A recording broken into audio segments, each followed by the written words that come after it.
On January 27th, we all will be celebrating the Privacy Day or Data Protection Day. And it is worthwhile that we look at the digital society, the AI regulation, the privacy regulation from none other than someone who is in the EU Parliament and part of crafting, creating all these legislations and laws, and asking him on how does he see all these interplaying and what is the message that he has for businesses and us as practitioners when we are guiding businesses on implementing privacy compliance or AI regulation. And I'm talking about none other than Member of Parliament for European Parliament and also the member of European People's Party. And he's a lawyer, so he does understand law and has a perspective on data protection, AI, and privacy.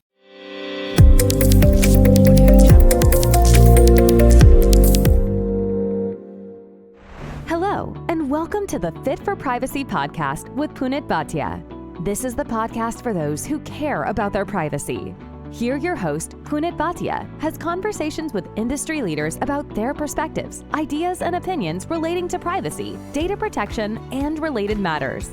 Be aware that the views and opinions expressed in this podcast are not legal advice. Let us get started.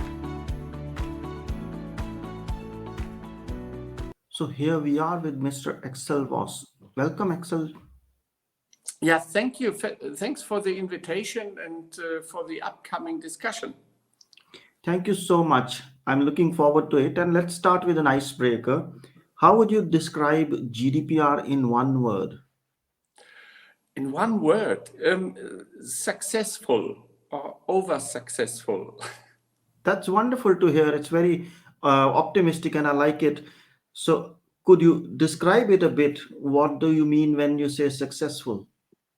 Yeah, so the intention of the GDPR, the first intention is to protect the privacy of our citizens. And this means, of course, the reduce of processing personal data. But this is happening so successfully that we are not taking part really in a global competition in digital issues. So you can see I'm not really happy about the GDPR is handled by the data protection officers today or the data protection administrations today. But it's extremely necessary in a digital world that we are protecting the privacy of our citizens because everything in our day-by-day life will be digitalized. Absolutely, it will be digitalized. And there are two questions that I have now in that response. One, I wanted to understand where is the digital, because world would be more and more digital as we go along. And EU has its own digital strategy. And where does EU see itself in the digital world, say 10, 20 years from now? So my vision is probably a little bit different from what we will see because the majority in the European Parliament and the not existing political will of the European Commission is somehow has its consequences, of course, in this digital competition or the global race on digital issues. And so that's why it's hard to predict. Normally, I would say we need a kind of the starting point in saying, yes, we are protecting privacy. And now we are balancing this so that the European data industry or the European digital industry have a good start and a good framework, a legal framework of all of these and can implement a lot. So AI, artificial intelligence, is the next step we need to come forward with. But also here we are regulating a bit too strong.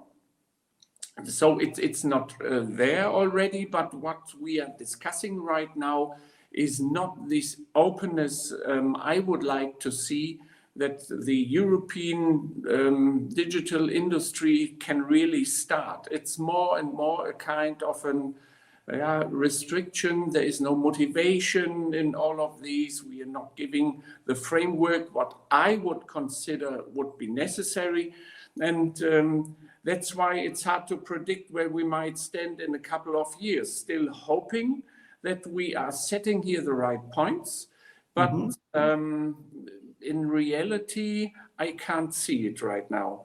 And I still have the feeling we will still in this middle of nowhere somehow. We are taking part a bit of it, but we are not leading the whole development. So that's why we need more to prioritize, we need more money to invest, we need the skills and so on. And this has to be linked together. And this can't be done by setting a legal framework after the other. So this is why I'm thinking we are not unleashing the potential of the European digital industry.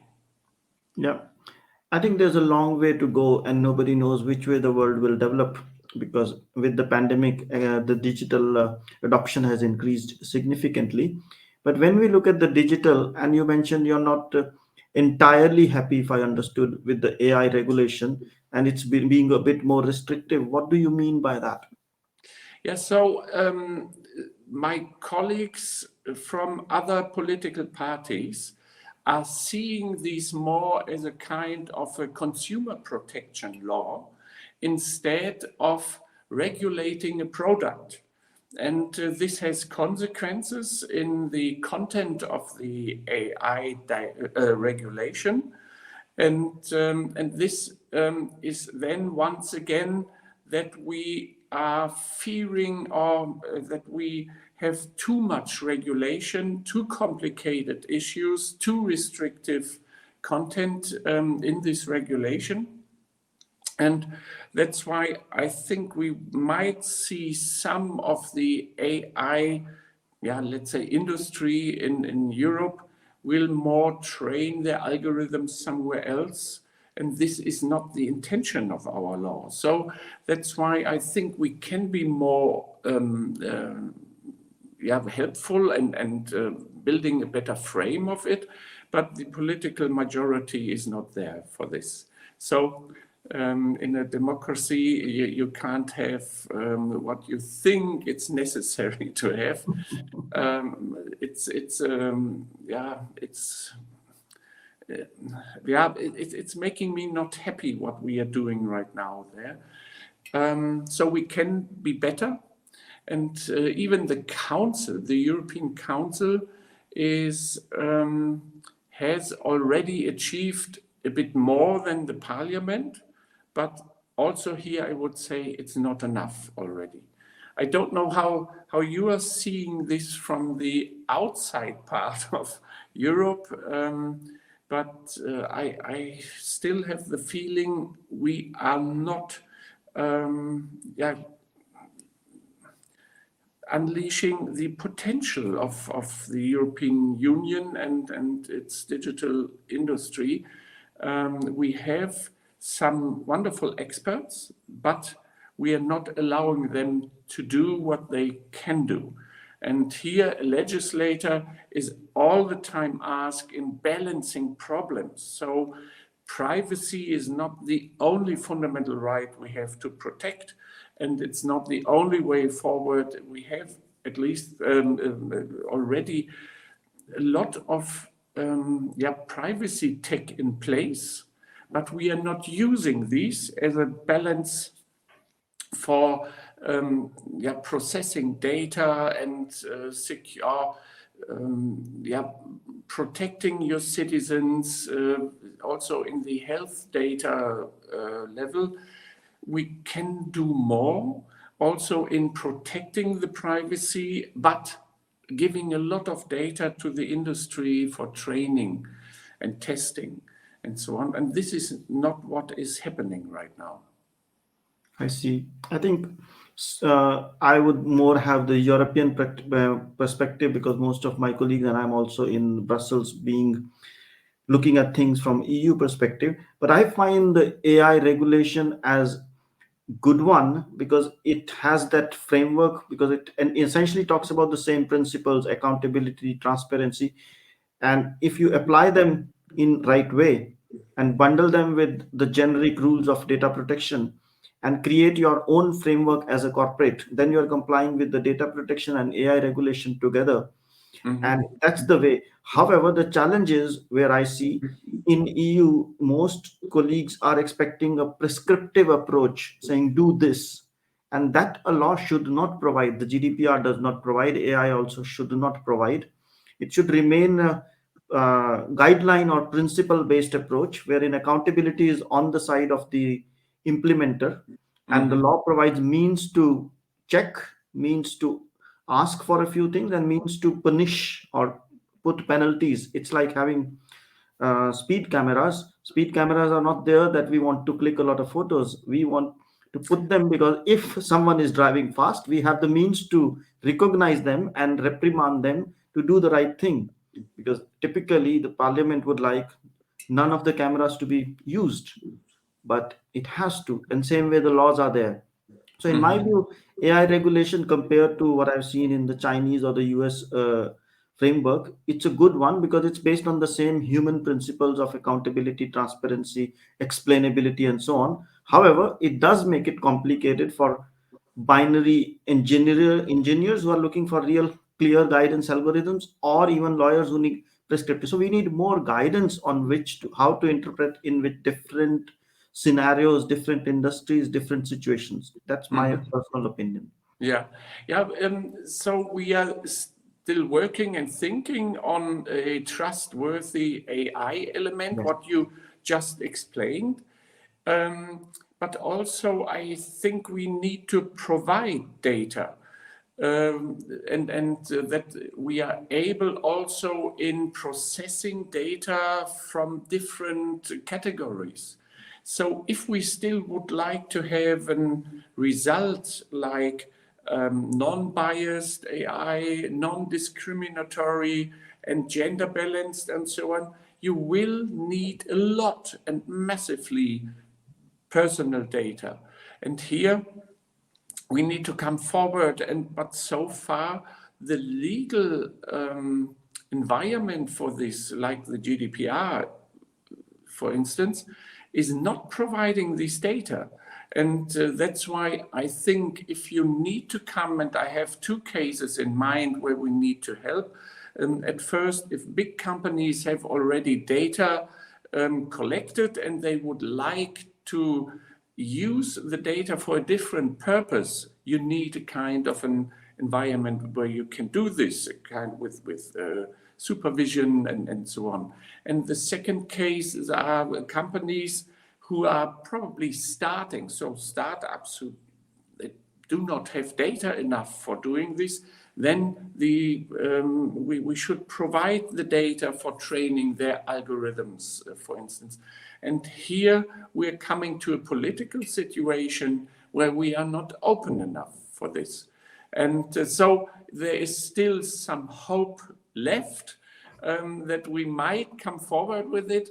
But so far, what I'm hearing sometimes from the negotiations or during the negotiations, I would say it seems sometimes helpless because the potential is not fulfilled in such a way we can do it. And at least the Europeans, with its legal framework, if this is GDPR, if this is the AI Act, the upcoming one, then we need also to be more intelligent in having solutions. And this, from my point of view, is so far not happening. But so we haven't ended the negotiations so far, but we have still to work for it. as an EPP group, but we have to wait. It's not very easy, and still I have the feeling that we are approaching these not in the best way we could. And that's why I'm a little bit pessimistic right now. The last round of negotiations was again not very motivating in a way that I would think differently on it. But we will see. And so we might come to an end in the European Parliament in March for our approach as a parliamentary approach. And then we have to go to the negotiations with the council. And yeah, let's cross fingers that we are putting here something in place what is really necessary. Of course, it is welcomed also that we are dealing with these and giving these a frame and more thinking in a way how the European society is dealing with algorithms. That's a wonderful idea and a good way forward. But so far, how we are doing these internally, I'm not satisfied with.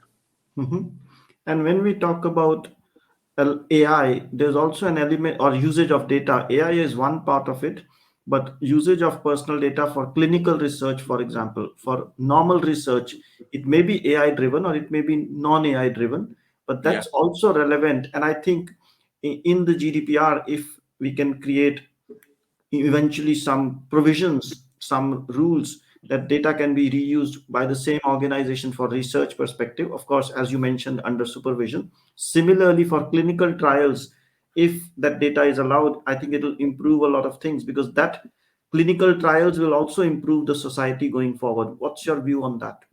Yeah, you're right. So the whole data strategy is going also beyond the AI. It's about now the GDPR. Now we have on the table the so-called Data Act. It's more industrial data, machine data, and so on. And then we have, in addition here, the Data Governance Act, where we still would like to motivate everyone a bit more in sharing data. And also here comes in place the question of health data, that we are creating a health data space. And in addition, also motivating our administrations in sharing more data. So this is also part of the data strategy.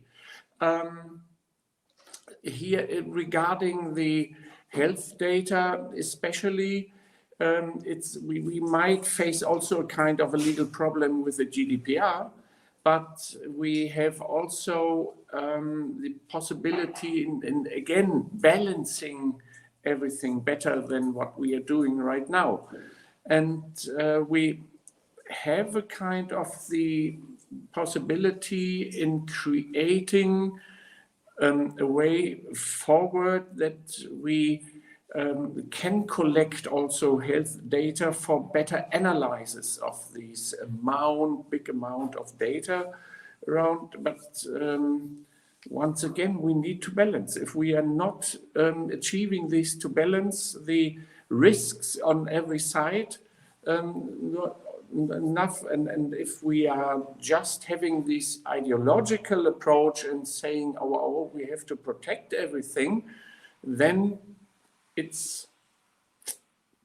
we are not having our potential, what we might have. So there is still a way forward, especially with the health data. We need to be very, let's say, sensitive in trying the balances, because it's sensitive data, and here we need to balance. But what is the damage if we are not doing this? So, of course, it might not affect only the data situation, but it might affect the upcoming developments in medicine and treatments and so on. And we should be part of it. And therefore, we should also be more motivated and more encouraged to use the data in a proper way, and so that no individual will be harmed at the end. Sure. And now when we talk about AI or privacy or data, there are many elements. One is the legislation element, which we talked about. Second is the consumer aspect, because you want to protect the citizen. And the third is the business aspect, which is where we say we need to find the balance. But there's the fourth element also, the people who would be implementing, they're also citizens, but that's about talent retention, talent creation, skill creation, so that all these things can happen. So are there initiatives that the EU Parliament and EU in general is thinking about creating talent in privacy, in AI, in these legislations, and then finding that balance which we are talking about? Yeah, so as you already mentioned, it needs more than a kind of a legal act or legal tool around and having a directive or regulation in place. It needs a combination of all of these, what you have mentioned. So you need the talents, you need money, you need the infrastructure, and you need the good legal framework. So the possibility of processing data, but also protecting the fundamental rights of our citizens. So this all has to come together. And that's why I think we are not good enough right now. We should be better, we can be better, but we should be more open-minded to it, and to install all these elements what you are listed right now already. So the AI Act at the end will be the fundament of everything what is coming. So that's why I'm so keen on it in getting this right and having a kind of a good starting point here.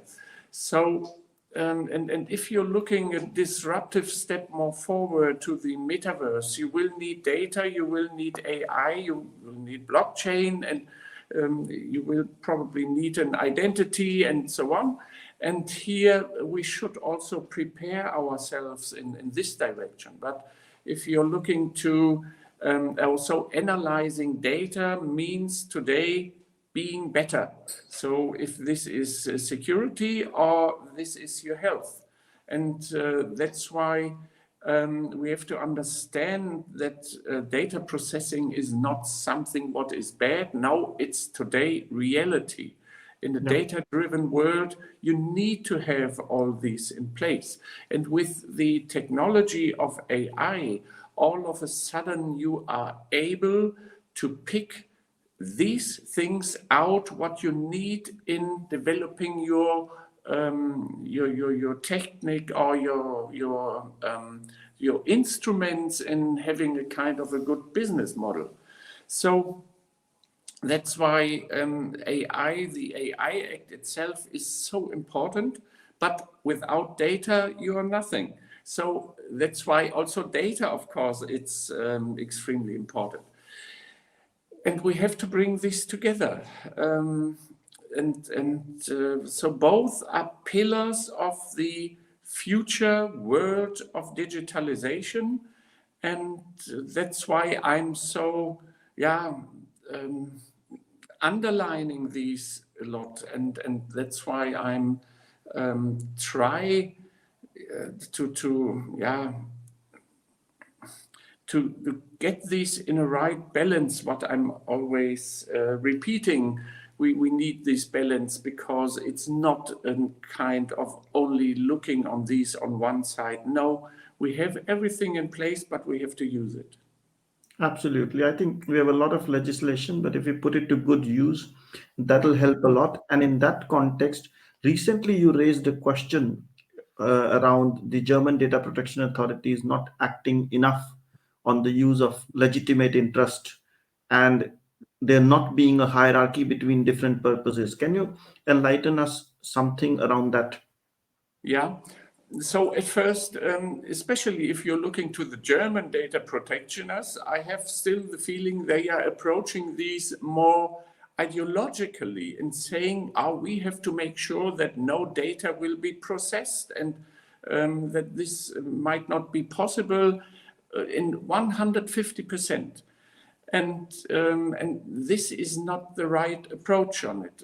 You have to have more these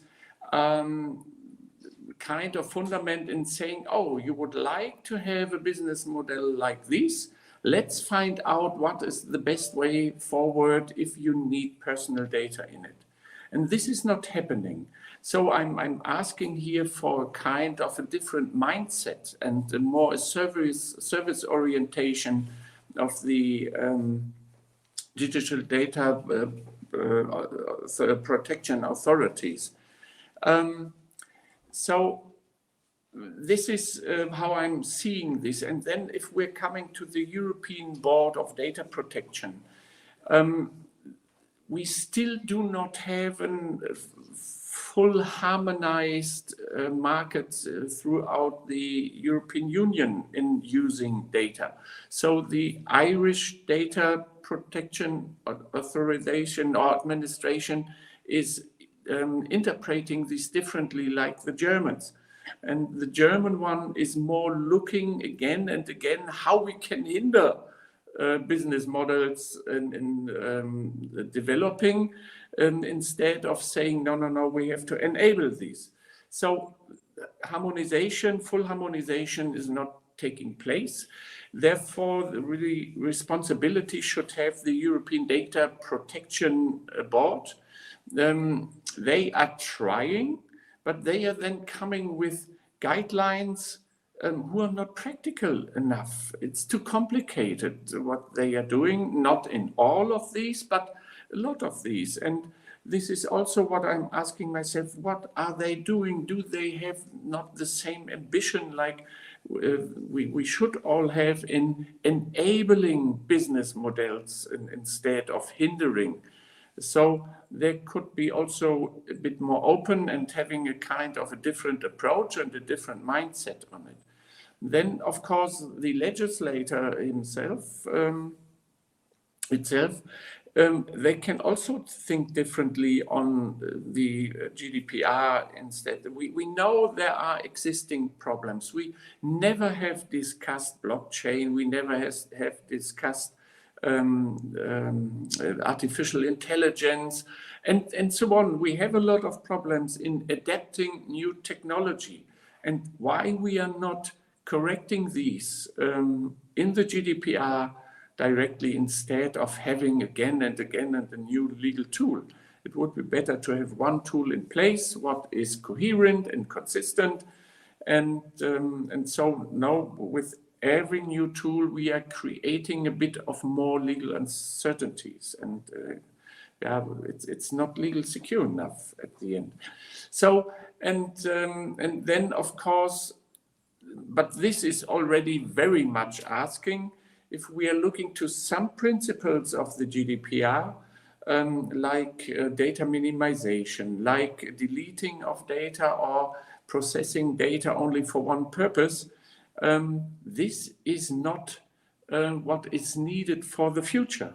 So deleting data means throwing away resources in these days. So it might be a wonderful and 150% very good instrument for the personal data and for the protection of your privacy.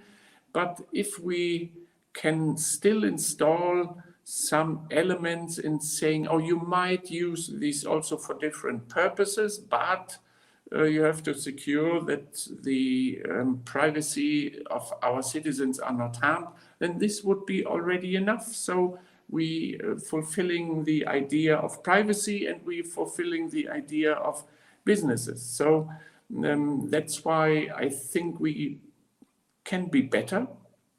Yep. But we need the political will and the motivation also on the side of the data protection authorities that they are coming more with a service-orientated mindset.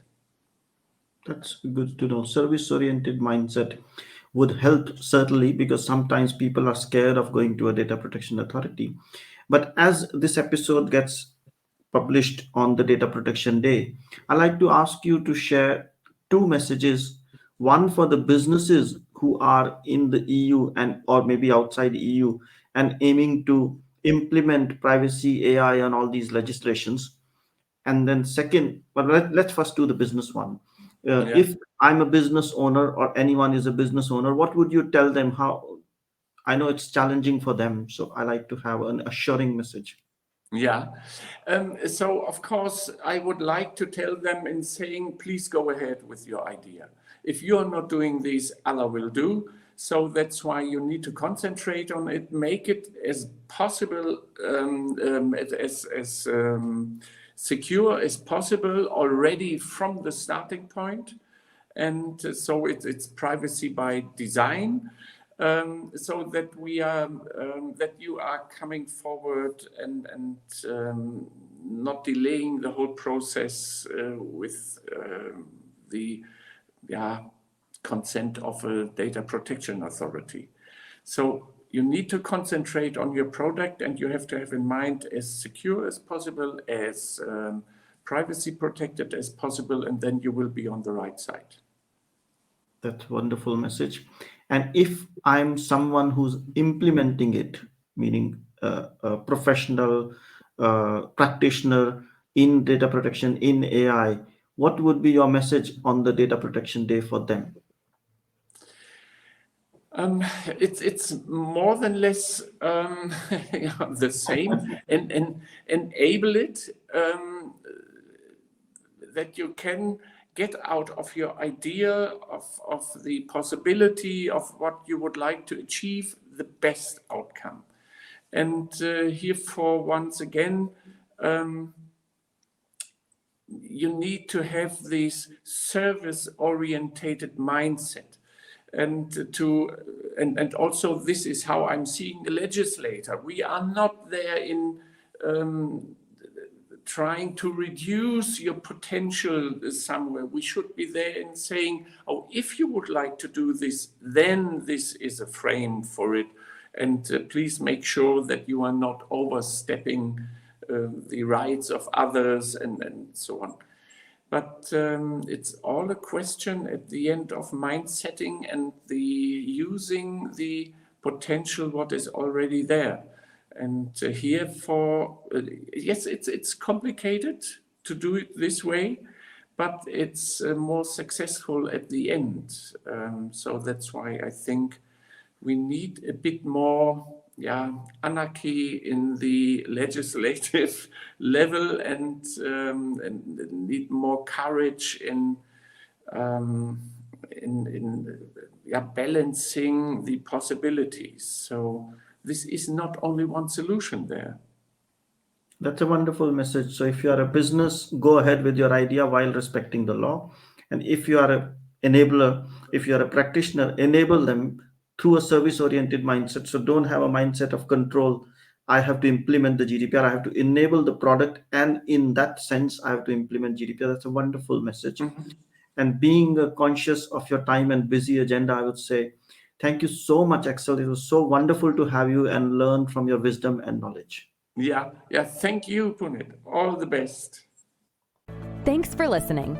If you liked the show, feel free to share it with a friend and write a review. If you have already done so, thank you so much. And if you did not like the show, don't bother and forget about it. Take care and stay safe. Fit for Privacy helps you to create a culture of privacy and manage risks by creating, defining, and implementing a privacy strategy that includes delivering scenario-based training for your staff. We also help those who are looking to get certified in CIPPE, CIPM, and CIPT through on-demand courses that help you prepare and practice for certification exam. Want to know more? Visit www.fitforprivacy.com. That's www.fit4privacy.com. If you have questions or suggestions, drop an email at hello@fit4privacy.com. Until next time, goodbye.